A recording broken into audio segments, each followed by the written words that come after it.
नमस्कार। आज की इस कहानी में आपके लिए लाए हैं ऐसी दो कहानियाँ जो बुरे से बुरे वक्त में आपको हार नहीं मानने देगी जीवन में। तो कहानियों में खोने से पहले इस चैनल को सब्सक्राइब ज़रूर कर लें। तो चलिए शुरू करते हैं। एक बार एक व्यक्ति महात्मा बुद्ध के पास आया और महात्मा बुद्ध से बोला कि मुझे ऐसी शिक्षा दीजिए कि मुझे आपका दिया हुआ ज्ञान को समझने में आसानी हो सके और मैं आपके दिए हुए ज्ञान को आसानी से समझ सकूं। तब महात्मा बुद्ध ने उसे बोला कि क्या तुम्हारा कोई बेटा है? तब उस व्यक्ति ने कहा, हाँ, मेरा एक बेटा है। फिर महात्मा बुद्ध ने पूछा कि तुम्हारे भाई का कोई बेटा है? तब उस व्यक्ति ने कहा कि हाँ, मेरे भाई का भी एक बेटा है। फिर से महात्मा बुद्ध ने उस व्यक्ति से पूछा, क्या तुम्हारे पड़ोसी का कोई बेटा है? उस व्यक्ति ने फिर से कहा कि हाँ, मेरे पड़ोसी का भी एक बेटा है। फिर महात्मा बुद्ध ने उससे पूछा कि क्या कोई ऐसा व्यक्ति है जिसे तुम जानते हो लेकिन वह तुम्हें नहीं जानता? क्या उसका भी कोई बेटा है? तब उस व्यक्ति ने बोला कि हाँ, उसका भी कोई बेटा है। फिर महात्मा बुद्ध ने उस व्यक्ति से पूछा कि चलो बताओ कि तुम्हारे बेटे की यदि मृत्यु हो जाए तो तुम्हें कितना दुख होगा? मैं उसके बिना क्या करूँगा? मैं आपको नहीं बता सकता। मेरी तो सारी दुनिया ही खत्म हो जाएगी। उसके बिना तो मैं मर भी जाऊंगा। मैं मेरे बेटे के बिना अपना जीवन सोच भी नहीं सकता। उसके बाद महात्मा बुद्ध ने पूछा कि क्या तुम्हारे भाई के बेटे की यदि मृत्यु हो जाए तो तुम्हें कितना दुख होगा? तब उस व्यक्ति ने बोला कि मुझे तब भी बहुत दुख होगा, लेकिन मुझे उतना दुख नहीं होगा जितना कि मेरे बेटे की मृत्यु पर होगा। फिर महात्मा बुद्ध ने उस व्यक्ति से पूछा कि तुम्हारे पड़ोसी के बेटे की मृत्यु हो जाए तो तुम्हें कितना दुख होगा? उस व्यक्ति ने कहा कि तब भी मुझे कुछ दुख होगा। फिर महात्मा बुद्ध ने पूछा कि उस व्यक्ति को जिसे तुम जानते हो लेकिन वो व्यक्ति तुम्हें नहीं जानता, यदि उसके बेटे की मृत्यु हो जाए तो तुम्हें कितना दुख होगा?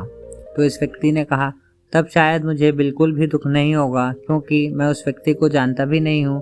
तब महात्मा बुद्ध ने उस व्यक्ति से पूछा कि चलो अब यह बताओ कि हमारा दुख किस बात पर निर्भर करता है?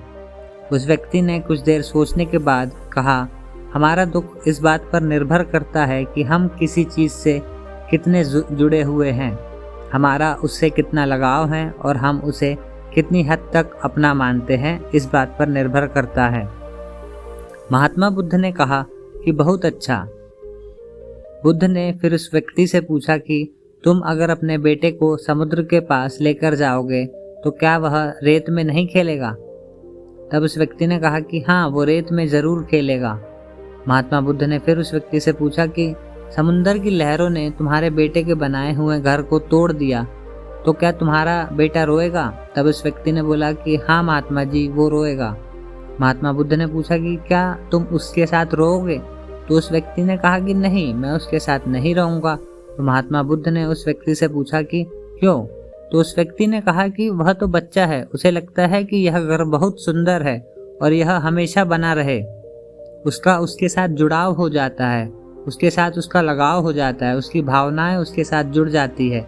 लेकिन मैं यह जानता हूँ कि वह रेत का घर है और वह हमेशा बना नहीं रहेगा और कुछ समय बाद उसे लहरों से टूटना ही होगा, और जब वो लहरों से टूटेगा तो मुझे कुछ दुख नहीं होगा।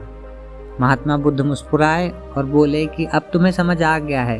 अगर तुम इस संसार की सच्चाई को जानने की कोशिश नहीं करोगे तो तुम भी ऐसे ही चलते जाओगे और तब तुमको भी उस रेत के घर के टूटने का दुख होगा और तब तुम में और उस बच्चे में कोई फर्क नहीं रहेगा।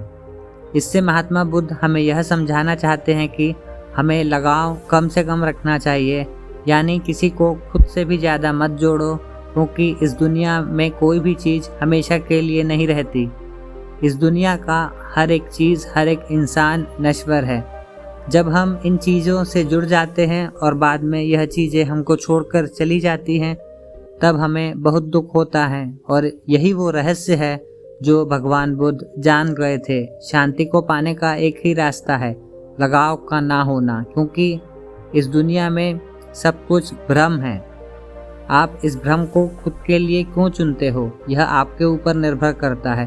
आप जितना ज़्यादा ज्ञान अर्जित करोगे उतना ही विवेक और बुद्धि से समझ पाओगे और जैसा आप अपनी ज़िंदगी को देखोगे यह वैसी ही बन जाएगी।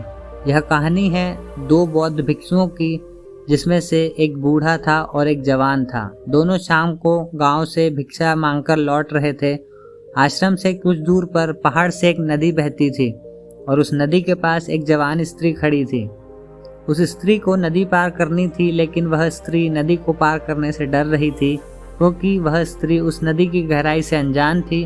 तभी वहां से दो बौद्ध भिक्षु गुजर रहे थे। बूढ़ा बौद्ध भिक्षु आगे चल रहा था, तभी उसकी नज़र उस स्त्री पर पड़ी। वो स्त्री को देखकर समझ गया था कि स्त्री को मदद चाहिए। फिर उसने सोचा कि वह स्त्री को नदी पार करा दे, लेकिन जैसे ही उस भिक्षु ने इस स्त्री को हाथ से छुआ तो उसके अंदर वर्षों से बसी कामना जाग गई और स्त्री को छूते ही उसका कण कण कांपने लगा। उस भिक्षु ने 30 साल से किसी स्त्री को छुआ नहीं था। उस स्त्री को छूने के नाम से ही उसके मन में कई तरह के ख्याल और वासना आ गई थी।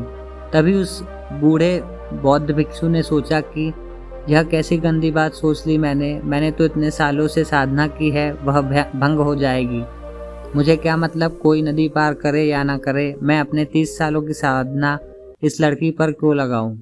यही सब सोचकर उसने आंखें बंद कर ली, लेकिन वह जवान स्त्री तो आंखें बंद करने के बाद भी दिखाई दे रही थी, क्योंकि बूढ़े भिक्षु की सोई हुई वासना जाग गई थी, उसकी तरफ आकर्षित हो चुका था और फिर वह आंख बंद करके उस नदी में उतर गया।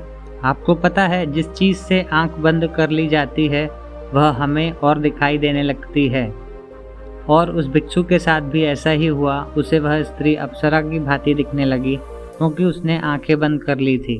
उससे उसी का ही सपना आ रहा था। वह अपने आप को स्त्री की ओर आकर्षित होता पा रहा था। उसका एक मन तो कहता कि हमें ज़रूरतमंद की सहायता करनी चाहिए, वहीं उसका दूसरा मन कहता कि यह बस उसके मन का भ्रम है, तुम खुद को धोखा दे रहे हो, तुम उसे छूना चाहते हो, जो कि गलत है। हम साधु का जीवन अलग होता है। साधु के लिए तो इस तरह केवल एक समस्या है। नदी के घाट पर उस साधु का मन अशांत रहता है और उसका मन दो भागों में बट जाता है। एक तरफ उसका मन उस लड़की की तरफ आकर्षित रहता है और दूसरा मन उसे उससे दूर ले जाने की सलाह देता है। उस लड़की को, जो कि वहाँ खड़ी है, उसे कुछ नहीं पता होता कि उस साधु के मन में क्या चल रहा है और क्या नहीं। वह तो मदद के लिए किसी का इंतजार करती है ताकि कोई उसे नदी पार करा दे। बूढ़ा व्यक्ति आगे निकल जाता है, तभी उसे ख्याल आता है कि उसका साथी पीछे छूट गया है, कहीं वह उस स्त्री को नदी पार कराने की भूल ना कर दे। वह तुरंत वापस जाता है, यह सोचकर कि मैं उसे पहले ही सचेत कर दूंगा। लेकिन जब वह वहां पहुंचता है तब बहुत देर हो चुकी होती है। वह देखता है कि वह जवान भिक्षु उस स्त्री को कंधे पर बैठाकर नदी पार करा रहा था। यह सब देखकर बूढ़ा भिक्षु पूरी तरह जल जाता है। उसके मन में अलग अलग भावनाएं आने लगती है। वह सोचने लगता है कि इससे अच्छा तो मैं ही उस स्त्री को नदी पार करा सकता था। लेकिन वहीं दूसरी ओर उसे ख्याल आता है कि यह कैसी पागलपन वाली बात है, मैं उस औरत को अपने कंधे पर क्यों बैठाऊं, मैं अपनी 30 साल की मेहनत इस औरत पर क्यों बर्बाद करूंगा। औरत का शरीर तो गंदगी का ढेर है, मैं उसे अपने कंधे पर क्यों लूं। लेकिन वहीं दूसरी तरफ जवान भिक्षु को स्त्री को कंधे पर उठाए देख आग बबूला हो जाता है। वह मन ही मन सोच रहा है कि आज आश्रम जाते ही मैं गुरुजी से कहूँगा, इसने स्त्री को अपने कंधे पर उठाया है, वह अपवित्र हो गया है। यही युवा सन्यासी पूरी तरह भ्रष्ट हो चुका है, इसे आश्रम से बाहर निकालो। वह दोनों भिक्षु वापस जाने लगते हैं। वो दोनों पूरे रास्ते बात नहीं करते। जब दोनों भिक्षु आश्रम के पास पहुंचते हैं तब बूढ़ा भिक्षु कहता है कि याद रखना, मैं गुरुजी से कहूँगा कि तुम अपवित्र हो चुके हो, तुमने उस जवान स्त्री को कंधे पर उठाया था। यह सुनकर युवा भिक्षु चौंक जाता है और कहता है कि वह स्त्री, उसे तो मैंने नदी के किनारे उठाया था और वहीं छोड़ भी दिया था, लेकिन मुझे ऐसा लगता है कि आप उसे अभी भी ढो रहे हैं, जबकि आपने तो उसे उठाया भी नहीं था। फिर आप उसके बारे में इतना क्यों सोच रहे हो? आपके दिमाग में वही है। मैं बहुत देर से देख रहा हूँ कि आप किसी ध्यान में खोए हुए हैं, लेकिन आप तो उस स्त्री को नदी पार करा रहे हैं अपने मन ही मन में। अतः दोस्तों, इसी तरह हमारे मन में भी, हमारे जीवन में भी हम उन पुरानी बातों और चीज़ों को ढोते रहते हैं। जो गलतियां हम करते हैं, जिनको लेकर हमारे अंदर लड़ाई चल रही होती है, और हमें मालूम भी नहीं होता कि हम पुरानी मानसिक सोच को लेकर चल रहे हैं। हम यह देख नहीं पाते कि हमारे साथ क्या चल रहा है। अगर आपको आगे बढ़ना है तो आपको इन सब चीज़ों से ऊपर उठना पड़ेगा। अपने मन को जितना हल्का कर सकते हो उतना हल्का कर लेना। हम सब अपने आप को क्यों दबा रहे हैं? यह दबाव हमारे जीवन के व्यक्तित्व को तहस नहस कर देता है। इसने जीवन के सारे सूत्रों को जहर से भर दिया है। इसलिए हम आपसे यही कहना चाहते हैं कि आप खुद को दबाव से बचाओ, क्योंकि दमन से भरा हुआ इंसान खुद को कभी जान ही नहीं पाता और वो वहीं रुक जाता है। यह दबाव आपको आगे नहीं बढ़ने देता, आपको भी रोकता है। इसलिए खुद की भावनाओं और विचारों को दबाने से बचना चाहिए, क्योंकि इनको दबाने पर एक समय ऐसा आता है जब यह भावनाएं बवंडर बन जाती हैं, जो आपके अंदर शांति और हीन भावना उत्पन्न करती हैं। इसलिए आप यदि वर्तमान में खुश रहना चाहते हो तो आज में खुश रहें, पुरानी बातों को भूल जाएं। दूसरों के सामने अच्छा बनने के लिए खुद पर दबाव मत डालिए। आप जैसे हो वैसे ही बनकर रहो, क्योंकि आप जैसे हो वैसे ही अच्छे हो। दोस्तों, यदि ये कहानी पसंद आई हो तो कमेंट बॉक्स में ज़रूर बताएं और चैनल को सब्सक्राइब अवश्य कर लें। धन्यवाद।